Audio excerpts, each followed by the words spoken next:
Creo que el condensador de 2.2 microfaradios ha sido o es y seguirá siendo uno de los condensadores más utilizados en los altavoces para frecuencias altas que se conocen como tweeters, ya que este tipo de condensador por ejemplo, si lo conectamos en un parlante de 8 ohmios, nos va a generar unas frecuencias en 9000 Hz aproximadamente.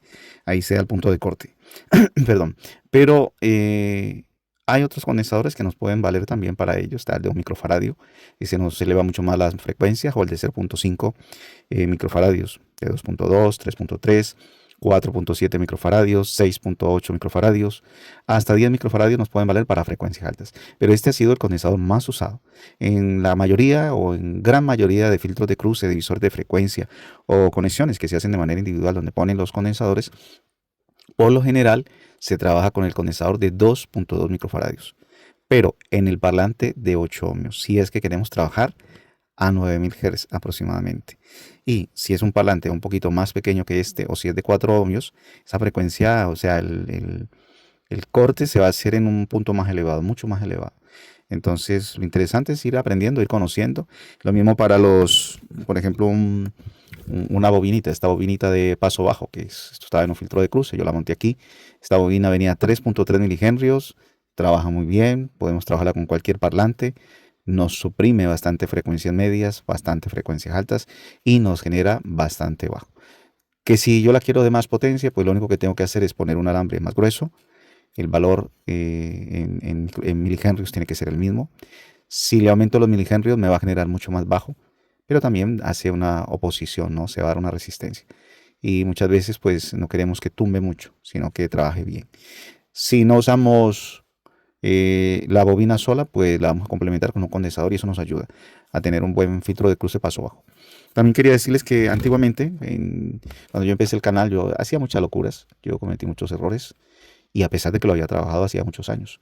Pero es bueno porque todos estos errores le sirven a uno para aprender. Ustedes no se corten, no se dejen limitar, no, si ustedes quieren aprender esto, tienen que cometer errores, tienen que quemar parlantes, tienen que hacer daños. De lo contrario no adquieren experiencia. Entonces, por ejemplo, yo hacía pruebas con condensadores que tenían polaridad.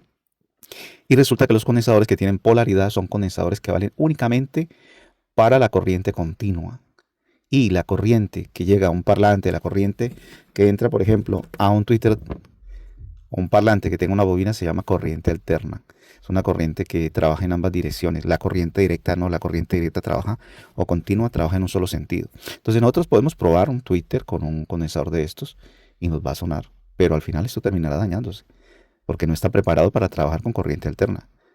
¿Qué hacíamos en los laboratorios? Simplemente poníamos los polos, dos polos iguales, se hacía un puente y quedaba un polo y otro polo, otro lado, quedaban los polos anulados y teníamos una entrada por ambas partes. Y aquí vendría un puente. Y lo usamos para pruebas, una avería, algo que se necesita en un momento para salir del apuro, pero no es lo correcto. Lo correcto es usar los condensadores adecuados, que son los condensadores que no tienen polaridad, que son los condensadores que se trabajan para los parlantes de frecuencias medias, parlantes de frecuencias altas. También tenemos lo que son los condensadores electrolíticos, muchos ponen NP, que no tiene polaridad. Por ejemplo, cuando veamos esto no tiene polaridad. Este pone BP, bipolar, tampoco tiene polaridad. Este venía en unos altavoces de la marca Bose, BP-P, tampoco tiene polaridad. Vemos este otro que tenemos aquí, NP, no polar. Entonces tenemos que irnos familiarizando con ello y tengan en cuenta que hay gente muy maldadosa y te dice, no, no, sí, conéctalos, que con eso no pasa nada. Yo probé uno, sí sonó. La maravilla, sí. No, sonará en un momento, pero eso terminará dañándose, porque esto no está preparado para trabajar con corriente alterna. Los condensadores que tienen polaridad están preparados para trabajar con corriente continua, para que esto nos quede claro.